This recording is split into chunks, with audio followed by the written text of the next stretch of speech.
This podcast is sponsored by AXA Farm Insurance. AXA offers tailored cover to fit your unique needs, whether it's public liability or protection for your family home, outbuildings or farm vehicles. Based in Athlone, the AXA Farm team of agri-specialists and regional managers work together to ensure you receive the seamless support you need.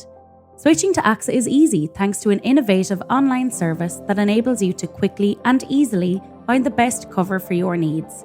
For more information, head to axa.ie. AXA Insurance DAC is regulated by the Central Bank of Ireland.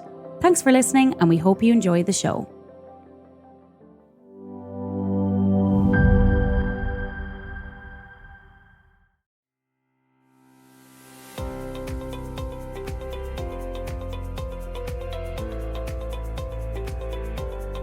Hello and welcome to Agri Focus, the podcast from Agriland that takes a closer look at the issues that matter most to farmers across the country. I'm Frances McDonald, and joining me today as the country is still coming to terms with the impact of Storm Darragh is Michael Murray, the Public Safety Manager at ESB Networks. Now, as we know, Storm Darragh caused major damage to the electricity network across the country and in its immediate aftermath left 325,000 homes, farms and businesses without power. ESB Networks crews and partner contractors have been working throughout the country to re-establish electricity supplies in often very challenging conditions. But Michael, what should farmers be particularly aware of now after storms? Hello, Francis, and hello to all your listeners. Look, I suppose the big thing to be looking out for anyone out in the in the farming community is fallen wires, particularly those, a pump house up in the backfield that maybe we didn't know about, or is at the very end of a line. But any of those kind of isolated locations, somewhere where there's heavy forestry or there's a lot of timber and people can't get into access, but maybe the farmer knows that there's something up there. Approaching those fallen wires, assume they're live, is the safest thing for someone to do, because those wires can still be live until we've come out and checked and made sure they're not, that they're dead. If a farmer checks and makes sure or assumes they're live, that's the safest option, and report it back into us on our emergency number, 1800 372 999. That's the best course of action. Stay clear, stay away from them, inform us. And it's very important if you have contractors coming onto the farm to help you, if there is issues within clearing or restoring any infrastructure around the farm, to make sure that they're aware of that also. Absolutely, yeah. I mean, like, the farm is a workplace like anywhere else. You need to be, risk assessing your work site and informing people and communicating the risks to people you're bringing onto your land. So if you know where the wires are, there's poles, or there was a pole on that hedge, and I don't say it now because maybe the storm has taken it down. Make sure the contractor knows that it's there. Tell them to alert you again. They need to alert you, and you need to be ringing and calling that into ESB Networks. But make sure too that they have the emergency number, 1800 372 999. It's a 24/7, 365-day-a-year service. Make sure they know that that they have that number. They can call us, and we can deal with that in very, very quickly. Now, while the clear up is continuing throughout the country, is it a time for farmers maybe to step back and also and other, partners in rural communities, and step back and think, right, what can I do to prepare if this happens again? Absolutely. Look, it's I believe it's a very famous Cork man was on the television who said, prepare to fail to prepare to fail. You need to be thinking ahead and planning ahead. And farmers are very, very good at that, in fairness to them, maintaining the land, checking, if you're changing farm layouts, and for access and egress, call us, contact us, work with us. If we need to raise lines or things like that have to happen, if you think they're a bit low, calling us always to engage with us early, or you're cutting timber, engage with us early. Don't take chances, because you won't get a second chance with electricity, unfortunately, sometimes, so calling us if there's timber to be cut, if it's too close to the lines and there's a risk that the timber might fall out, call us. We'll send someone out. A lot of the times we'll cut that timber for free if it's going to impact on the line. But we'll also work with farming communities to switch out the lines and enable them to do the work safely. So we're all public safety, and ensuring the safety of the farming community is our number one priority. And we know that time is obviously of the essence in farms. There's always a job to be done. But from the perspective of encouraging farmers to maybe take time at this moment, not to rush in to fix stuff. Absolutely. as I said, you may know that there's lines on your land, but you see timbers, trees after falling down, you need to clear because someone is coming, or I've a bit of work to do up in that backfield. Even taking 5 minutes, like time it can even be that short. Taking 5 minutes to look around, look up, look out, assess the situation. If you see there's a wire down in that tree, you're not sure, is it a telephone wire or our wire? It needs to be wire. Call us. Because those wires, if you make contact with them, they're live, they can cause serious injury. So stepping back, taking stock is very important. And obviously different farm systems have different pressures. So for example, a dairy farmer, they're really under pressure, aren't they, regardless of what's happening with weather conditions? Yeah, I mean, a lot of dairy farms, especially the bigger ones, they use a lot of electricity to keep it running, so a lot of those guys would have backup generators, things like that. So look, making sure that they have that the generators are installed correctly by a registered contractor, things like that. There's a changeover switch, so it's not going to feed back onto the network. Because again, if there's no changeover switch, that can feed back onto the ESB network and put their family at risk, put the public at risk, but put our workers at risk as well, who are up on lines trying to make repairs. So we know obviously that there has been more episodes of bad weather. We had Storm Ophelia, we've now had Storm Darragh. What is ESB Networks doing in order to prepare certain areas in the country for that may be more vulnerable than others? So I suppose, look, we are looking at the climate impacts of climate change on our network. It's not just storms; it's also maybe increased heat, more rain, how that's going to impact on the network, and there's studies underway on that.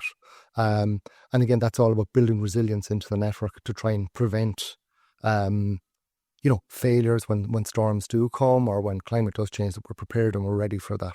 And from a farming perspective, obviously there's a lot of demand there on the network. So is there a lot of planning goes into sort of looking at key areas and seeing what the perhaps capacity needs were going to be in the immediate future? Absolutely, yeah. We're constantly reviewing the capacity map that's on the network. You can go onto our website and access that and see where capacity is for your local area. It's a growing concern for and challenge that you do build capacity in the network, because energy demand is growing and it's growing and it's growing, and it's not, can't see it going backwards. Really, we've a growing population, we've a growing economy, so it's very important that we stay ahead of that. We see where the capacity constraint areas are, and that we plan accordingly for that and build in the resilience and the backup in the system to allow for that. And obviously ESB Networks have their crews right across the country at the moment, but there's so much challenging demands in those environments. Absolutely. I was only out with a crew in Connemara there on Sunday, and the ground conditions, they're only just after dealing with the heavy snow that fell the week or two beforehand. On the site I was on with the lads, like a huge amount of heavy timber down, very wet underground, very, very challenging conditions, on top of doing the normal work. You've all of that. Plus, in fairness, the lads would be very conscious of trying to get people back as quick as they can, so they're very, we're very thankful for the patience that the public show as well. It is an essential service, electricity, and when you're left out for a day or two, it does become tiring and testing on people. So we just ask the public, just bear with us. We're trying our best to get everyone back as quickly as possible. But look, safety, and doing that safely for the public and for our staff is a key factor in how we work as well, And is there a time frame as to when the whole country will be like back and restored after a storm, or do you have like a blueprint of it's literally just as it happens? It depends on the impact and the type of storm, I suppose. Like it's the same effort to replace a pole that's causing an outage for 2,000 customers nearly as it is to replace a pole that's only causing an outage for 2 people. So it depends on where the storm, what type of what part of the network it really affects. So it's not just it's not just a geographical piece. It's the type of our infrastructure. If it hits our higher voltage network, and it breaks one pole there, that could knock out a couple of thousand people. Whereas a low voltage pole feeding one house, there's not much in the difference in terms of replacing a pole, in terms of the work and the effort for a crew. So a couple of extra hours, you have a couple of thousand people back, a couple of hours less, it's still the same nearly time to get one or two houses back. So that's what the guys are at the moment, is trying to get as many of the big faults fixed, so we get as many people back as possible. So these next couple of days now are all about those smaller faults, smaller groups of people, smaller groups of housing, and things like that. So it's a long slog, but everyone is, I hopefully be back by the end of the week. But most people, as of yesterday, I was on a call yesterday, we were at 20,000. We're out. So that's quite a big achievement, isn't it? Huge number. Yeah, in like 48 hours ish. By the time the lads are able to go out, it's a massive undertaking, really. Yeah, and just kind of looking ahead now after the storm, if farmers are kind of looking at their fields, their properties, their area, what should they be looking at as some of the key issues to deal with now? You've number one, I suppose, is looking at our network. Look, if farmers are out there and they're planning ahead for the season, if they notice anything that looks amiss with our network on their land, look, call us on the emergency number. We'll come out and look at that, and we'll work with them to if they thought a line was a bit low, we'll work with them. We'll make that all right. Internally in their own system, there's a lot of sheds, and there's a lot of, I suppose, upgrades to sheds that happened over the last while, but there's still probably a lot of older sheds and farm buildings around the place. But look, it pays to invest in getting a qualified registered electrician in to check all of those systems. I know a lot of the newer dairy ones would be very high tech in their approach to their wiring and electrical installations, but some of maybe the other ones maybe not so. So it's worth doing that. Like, we live in a very tough environment in terms of water and moisture area. So having waterproof fittings, having the correct protection on the circuits, making sure everything is installed to the correct standards.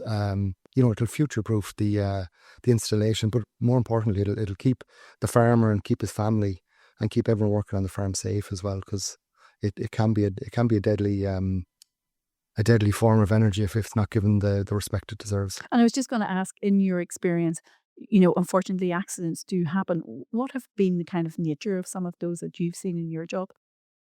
I suppose, thankfully, I haven't to deal with any that were fatal ones since I took over this role, which is, I'm glad for that. But we do see a lot. Look, in the farming community, a lot of it is, a tractor or machine hitting a pole.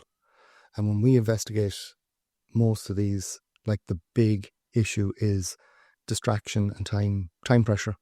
Guys that have been working late, maybe doing a bit of silage contracting late into the evening, hit a pole, or a young lad takes his eyes off to check his Snapchats or whatever it is, and hits the pole as well. It's a lot of that. That's a big thing. Hedge cutting, in the off season as well. Hitting poles, hitting stays.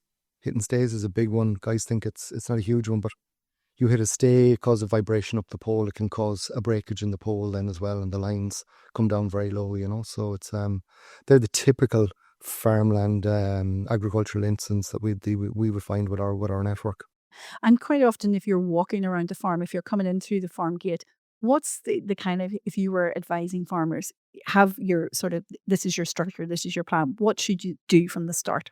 Look, anyone coming onto the farm to do work, look, you need to communicate what the risks are, be it, I have a slurry pit over there, or I have whatever it is, but when it comes to electricity, communicate where there's network over there, there's lines over there, going through that field. Make sure you know the height of your vehicles if you're doing agricultural contracting, so that you make sure you have good clearance between the overhead network and your machinery.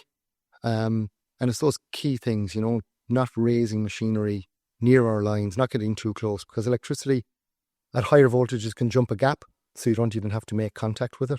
So we want people to stay safe and stay clear. You want to be keep your machinery at least 3 meters away from a high medium voltage line, 20,000 volt line, or any bare network, just to make sure that arcing doesn't take place and jump across and cause an incident. Yeah, and we're always talking about farm safety in relation to children. From an electricity perspective, even more dangerous there. Yeah, look, I suppose big thing we would discourage farmers is storing material underneath lines. One of our teams was doing a heli patrol there in a part of Munster, and came across a load of hay bales that have been stacked directly under a 38,000 volt line. thankfully they came down, explained the dangers of the farmer, and he moved them. But you could imagine if that was under a different part of the network that we didn't come across. Kids, really adventurous, run up, love climbing up things. Next thing is they're on top of all these hay bales, and they can be very, very close to the likes of an overhead line. They're waving to mum and dad, look at me.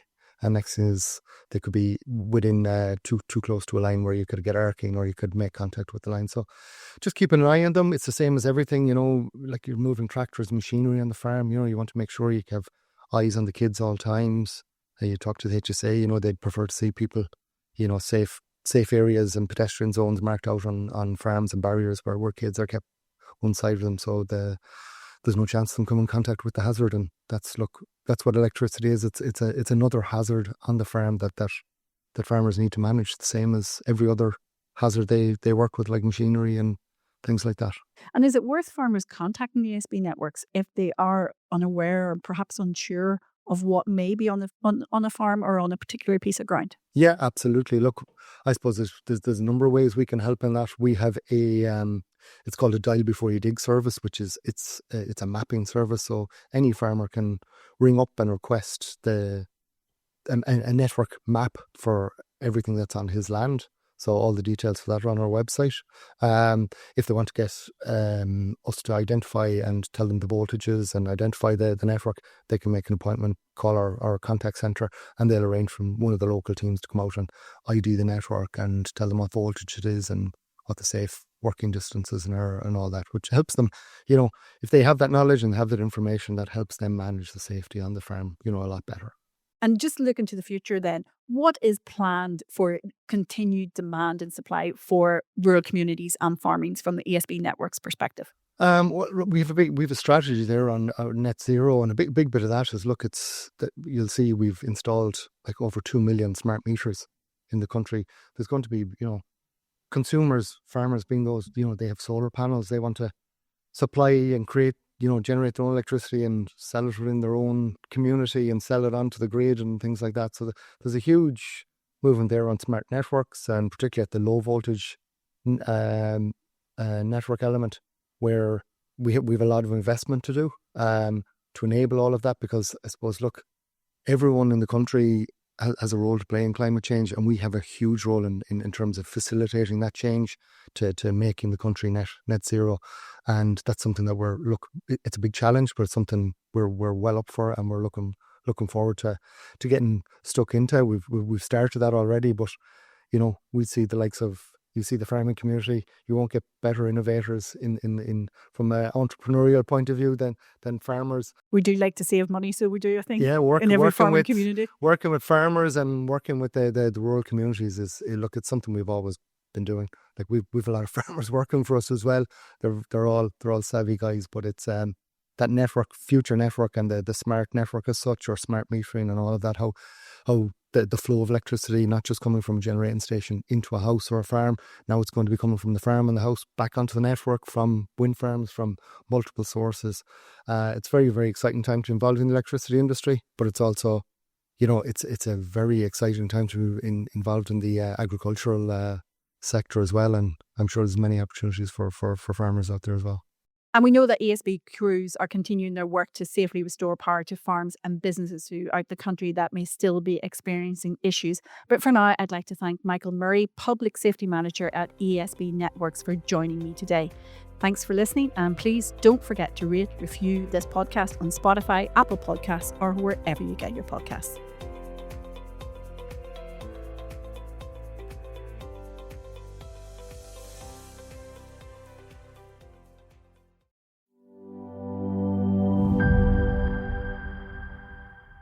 This podcast is sponsored by AXA Farm Insurance. AXA offers tailored cover to fit your unique needs, whether it's public liability or protection for your family home, outbuildings or farm vehicles. Based in Athlone, the AXA Farm team of agri-specialists and regional managers work together to ensure you receive the seamless support you need. Switching to AXA is easy thanks to an innovative online service that enables you to quickly and easily find the best cover for your needs. For more information, head to axa.ie. AXA Insurance Stack is regulated by the Central Bank of Ireland.